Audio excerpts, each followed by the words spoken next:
Title: Running on Empty. It was a moonless night, and a thick, otherworldly fog enveloped the desolate stretch of highway.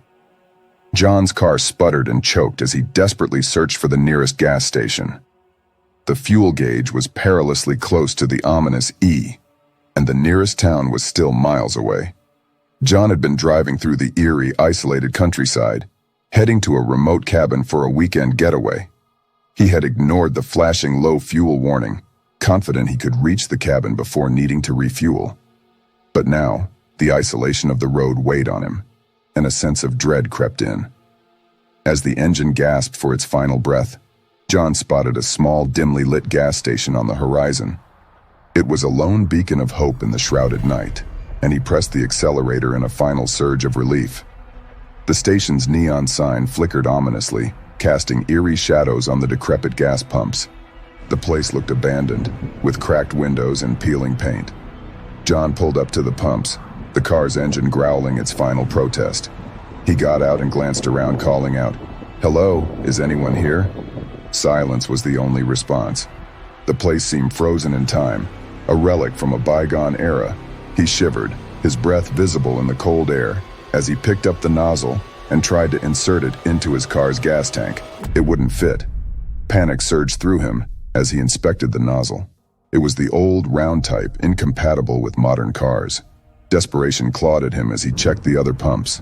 They were all the same. With the fuel gauge now resting on E, John scanned the eerie gas station, his eyes settling on a run-down office building attached to the pumps. The glass door was cracked, and he hesitated for a moment before pushing it open. The interior was shrouded in darkness, and John could barely make out a flickering, moth-eaten lamp in the corner. He approached the counter and noticed a dusty old bell. He gave it a hesitant ring, the sound echoing eerily through the stillness. A low, guttural moan emanated from the shadows behind the counter, freezing John in place. He strained his eyes to see, but could discern nothing except a creeping, shapeless mass. "Who's there?"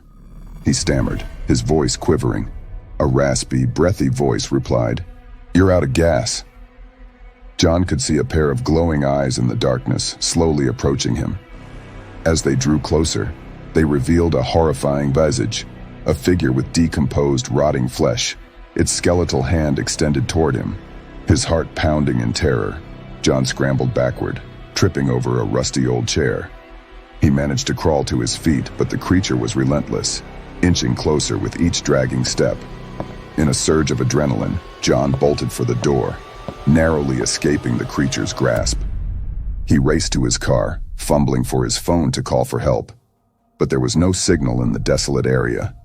His only hope was to get back on the road and find another gas station.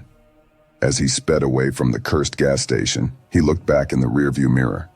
The creature emerged from the building, its decaying face contorted in a sinister smile. The fog grew thicker, the road more treacherous, and John's fear was only matched by the gnawing realization that he was truly running on empty. The cursed gas station had marked him, and the relentless creature was now a haunting shadow in his rearview mirror, a sinister reminder that some horrors, once encountered, never let you escape.